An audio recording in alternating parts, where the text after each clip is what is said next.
We'd like to welcome back to the podium our own Elaine Wood with her message, What to Expect. And this is a little background about Elaine. In spite of being raised in a traditional fundamental church, Elaine said she was a unity person as long as she can remember, decades before she knew this loving, truth-seeking church existed. Rejecting the fear, shame, and hypocrisy, she quietly began a quest for truth, exploring metaphysics and the positive in life. She and Bruce were invited to Unity of Louisville in 1993 by a professional colleague. They knew at that first visit, the Christmas candle lighting service, that they were home. They joined Unity East, then Unity of Louisville, it was called, back in 2006. A recognized corporate trainer and professional speaker, Elaine has incorporated the power of our energy and unity principles into keynotes and conference presentations. After decades in marketing and management, including 24 with her own consulting firm, she returned to her true love, painting. Her work has exhibited locally and in Sedona, Arizona, and now hangs in the Unity East entrance as well as right here over my shoulder. She is the author of Divine Discontent, The Call to Something Greater. And now, Elaine.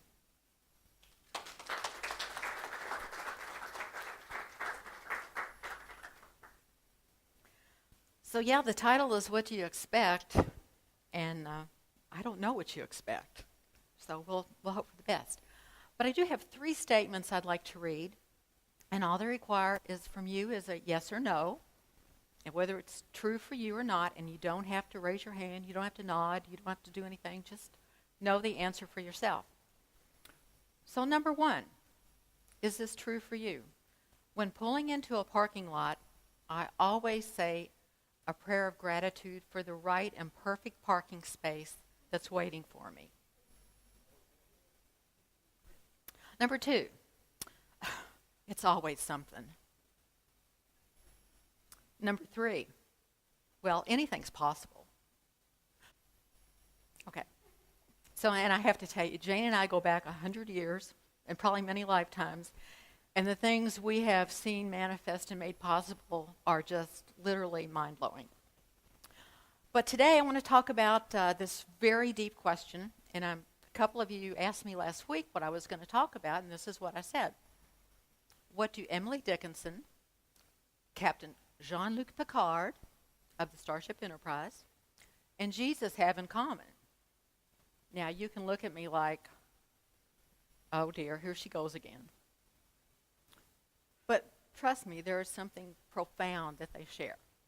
So a few years ago, I was wandering back by the bookstore, and on this display was this magnet. And it said, I dwell in possibility. I'm like, well, hey, that's me. I got to have that. And they only had one, or Jane and I would both have one. And this was a quote by Emily Dickinson. Now, I have no clue about Emily Dickinson because I don't get poetry. And if you write poetry, please don't give me one of your books because I don't want to read it. So I thought, well, what in the world was her life like that Emily Dickinson would say something so amazing? I dwell in possibility. So I looked up. Well, it turns out she was a recluse. Back in the 1800s, she lived by herself, never married, though she did write about this mystery love. And there's even speculation it might have been her minister, but not going into that one. Only 12 of her 1,800 poems were ever published, and those are in little publications and magazines back in the 1800s. And she even told her sister to destroy everything she'd written. Well, obviously her sister didn't. So I thought this was very interesting. She didn't like to communicate with people in person, her family or friends. She wrote letters, and her brother lived next door. And she only left Amherst, her home in Amherst, Massachusetts one time, and that was to go to Boston. And that was it. So I thought, what in the world was this woman thinking? What was she dreaming?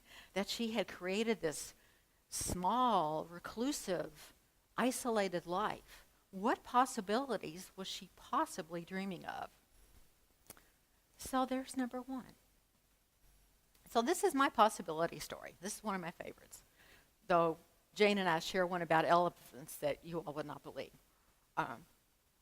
So a few years ago, at the end of summer, my big plastic watering can broke. The spout just shattered. And I thought, okay, I'm going to go find one. I know it's out there. And of course, we say a prayer of gratitude. Thank you, God, that my perfect watering can is waiting for me. Well, it wasn't at Walmart, and it wasn't at Home Depot, and it wasn't at Meijer's. So I'm like, oh, well, I'll just use the one that doesn't pour. It just gushes, but plants will be fine. So I'm going to Kroger's before it became a superstore where they sold televisions and furniture. And I ran through the store, got the things I wanted, and the voice, you all know the voice, says, go to the middle aisle. I'm like, I don't want to go to the middle aisle. There's nothing there. It's just miscellaneous silly stuff. Go to the middle aisle. Okay. So I walk the middle aisle, and there's all this summer stuff they're getting rid of. Look up. What? Look up. And there on the top shelf behind who knows what silly stuff was my green plastic watering can. So I'm like, yay, God, we got this. But there's no price tag on it. So I thought, okay, here's the deal. I want this watering can to be $3.99. And there was a little UPC code on it, but that was it. So I get to check out and go through my stuff. She scans the UPC code, $3.99. So I am laughing like a crazy woman on aisle 4. And I'm going, you are so good, God. You are good. And I laughed all the way home and came home and told Bruce you're not going to believe this stories. And, he's like, yeah, I believe it. So that takes us to Captain Jean-Luc Picard. So what could he possibly have to do with Emily Dickinson? Well, this is what he says. Things are only impossible until they're not. Well, that's pretty heavy. But I don't want a starship captain that doesn't believe in possibilities.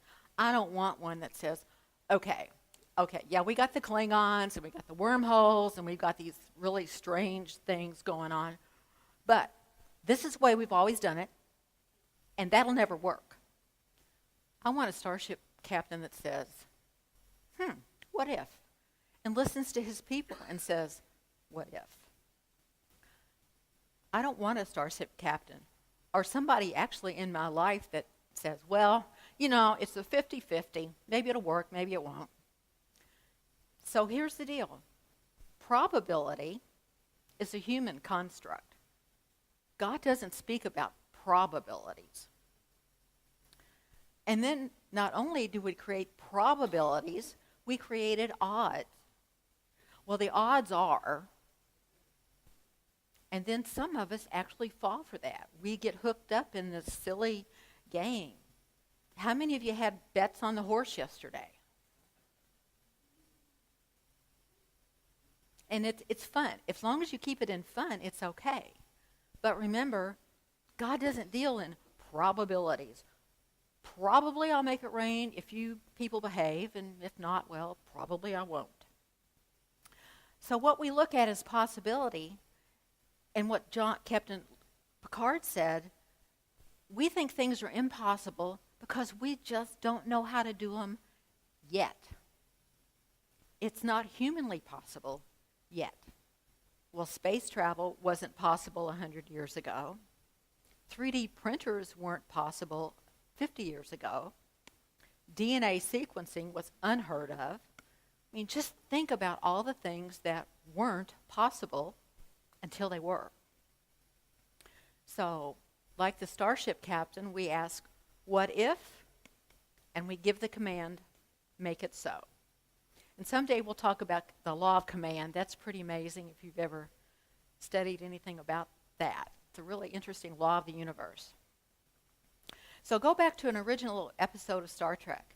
And if you are young enough you didn't see the original airing, I'm sure you've seen a rerun. So the crew of the starship, and this is Captain Kirk, the crew transports down to this planet for some R&R. And really, immediately, weird things start happening. Captain Kirk sees his nemesis from the Starship Academy. And, of course, they fight, and they roll around in the dirt and the rocks with no bruises and no dust. And no hair out of place, absolutely. Clothes are perfect. And then his love, the love of his life appears. And, it's like, wow, this is fabulous. And then, of course, something happens, and she disappears. Well, Sulu is experiencing, all of a sudden he looks up and here comes a kamikaze pilot. And he's dodging the kamikaze pilot. And that finally disappears. And then here comes a tiger stalking him. So it's just, this is getting weirder and weirder as the moment goes on. And then another crew member all of a sudden is ravished. Here comes Don Juan out of the trees and is going to ravish her. So, of course, this is a real issue. All these things are going on, and, they can't figure it out. So, of course, Spock beams down and says, well, what was happening? What was going on when this happened? He says, well, Kirk says, well, I was thinking about, and Spock says, okay, here's the deal. I think what's happening, this is what I think. There's a huge computer underground that's been created, kind of like Fantasy Planet, and it's manifesting your thoughts. Now, whether they're dangerous or good or bad or sad or ugly or icky or nasty or painful or just fabulous, the computer doesn't care. It's just what you're thinking. So, well, how do we stop it? And it's a duh. Stop thinking about those things. So, do we ever do that? No. No, never happens. Never happens. So, there's Captain Kirk, Captain Jean-Luc Picard, and Emily Dickinson. So, what do they have in common with Jesus? Well, duh. The greatest teacher of possibilities ever. Just ever. And in my opinion, he was trying to teach us quantum physics. And if you think about it, I don't want to say quantum physics for dummies, but, he was dealing with people that were illiterate, completely uneducated, lived in fear. And here he's trying to say, possibilities, people, this is possibilities. So this was the new way of thinking. Think about this. So what we call miracles, he knew was just the way the universe works. And Einstein said this, there's two ways to live. One is as if nothing is a miracle, and the second is as if everything's a miracle. So I don't know which one's true because I get both of them. I think just because I don't know how something happens doesn't mean it's a miracle. It's probably just the way the universe works. I just don't have the information yet. So we look at miracles that Jesus performed, water to wine. That's some pretty serious chemistry and physics. Healed the blind and the lame. Fed 5,000 with a few loaves of breads and fishes. Raised Lazarus from the dead. Walked on water. And said, again, the power of command, peace, be still, and the waters calmed. So he never questioned if the outcomes were possible. It wasn't, whoo, hope this works. We're going to give it a try, though, guys. Everybody just watch. That was not the way it worked. He knew that this was possible. It wasn't probable. It was possible. And repeatedly he said, people, you can do this. You can do this and do greater things. Watch this. Pay attention. And he explained this process repeatedly. Number one, establish the intention. What is your heart's desire? And you must do this in communion with Source. It's not, I'd sure like to have a new car. That won't work. You must establish the intention, because intention is a force that exists in the universe as an invisible field of energy, the energy of infinite possibilities. And then you offer a prayer of thanks, knowing that the result is going to be there. And the result is always this or something better, because I may not know what's the best.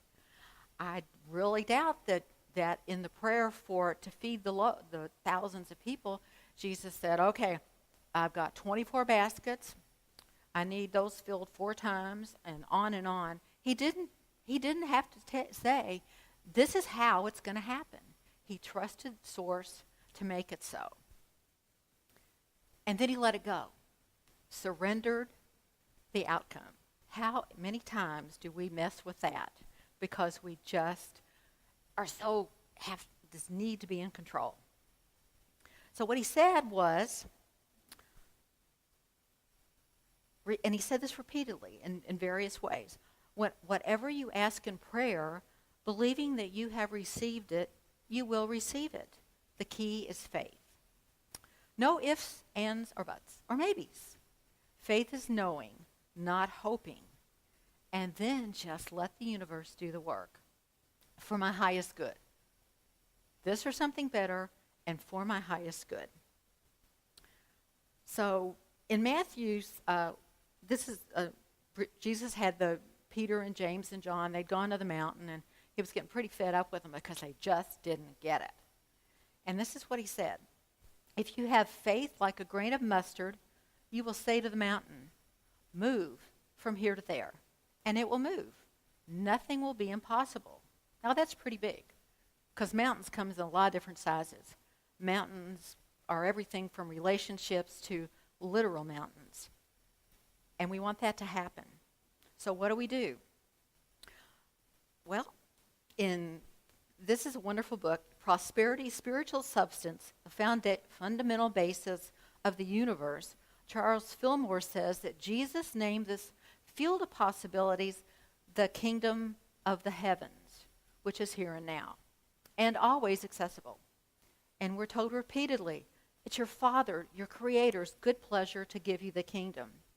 And by the way, this whole book is available as a PDF download if you go to Unity and type in Charles Fillmore. So Charles Fillmore also said this, where physicists merely describe the mechanical presence of life as energy, Jesus taught man how, by the exercise of his mind, he can make life obey him. Instead of a universe of blind mechanical forces, Jesus showed the universe to be persuaded and directed by intelligence. And we're seeing this all over science now. I mean, how many studies are going on now about consciousness? Because we don't get it. You know, we're learning. We're in the learning the how to do things phase. So in The Power of Intention, Dr. Wayne Dyer says, the secret to manifesting anything that you desire is your willingness and ability to realign yourself so that your inner world is in harmony with the power of intention. Wow, that's pretty big. And when we're not in alignment, things just don't happen. But the other thing I would add is when we have these intentions and these desires, we have to be very careful that it's not the ego, the human self saying, oh, I need that. Rather, what does my soul need? And that will make a difference, a huge difference. So Charles Fillmore goes on to say, the fact is that the greatest discovery of all ages is that of physical science, that all things apparently have their source in the invisible. Now that's pretty big. And we see all these things happening in science and going on that are proving that.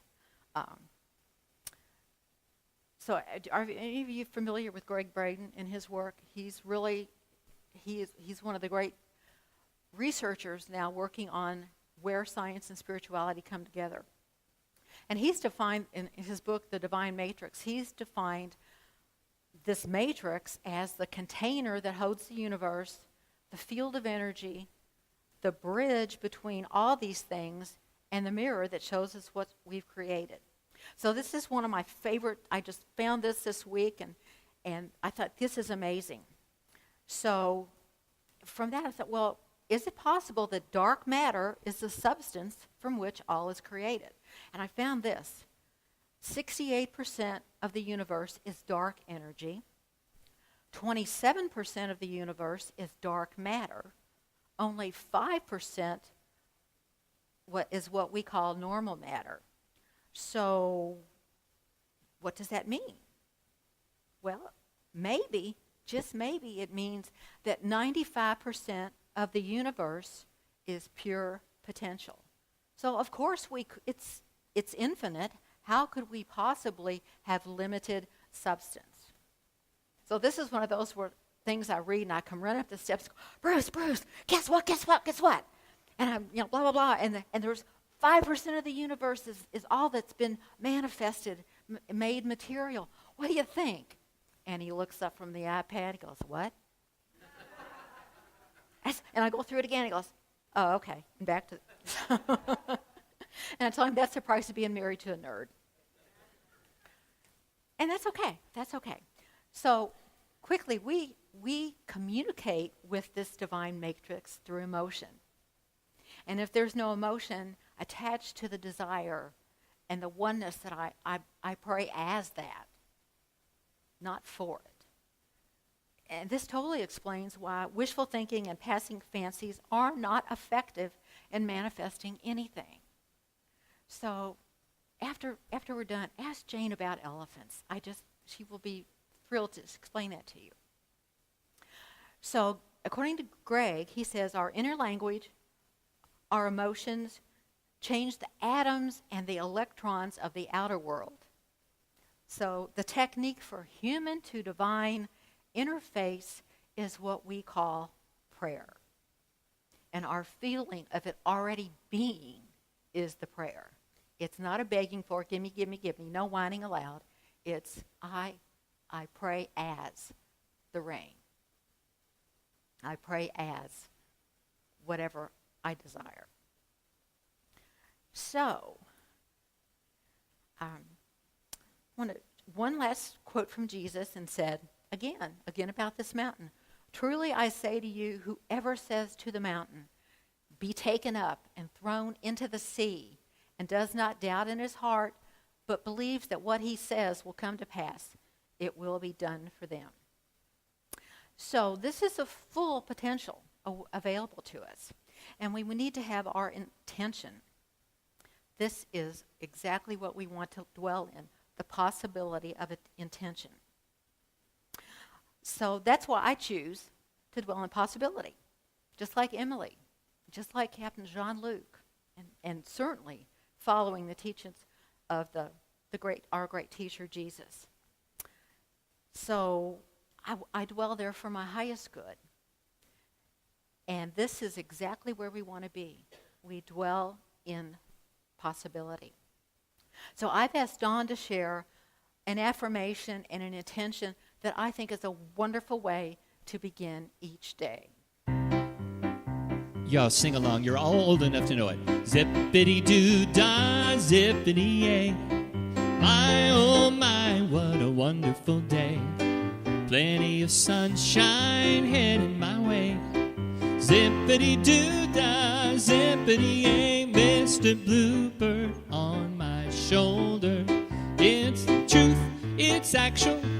Everything is satisfaction. Zippity-doo-dah, zippity-yay. Wonderful feeling, wonderful day. Thank you. Thank you, Dawn. So this is my prayer for you, that you will dwell in possibility, and that you will always know that something is possible only until it's impossible. And you'll go move those mountains. And so it is.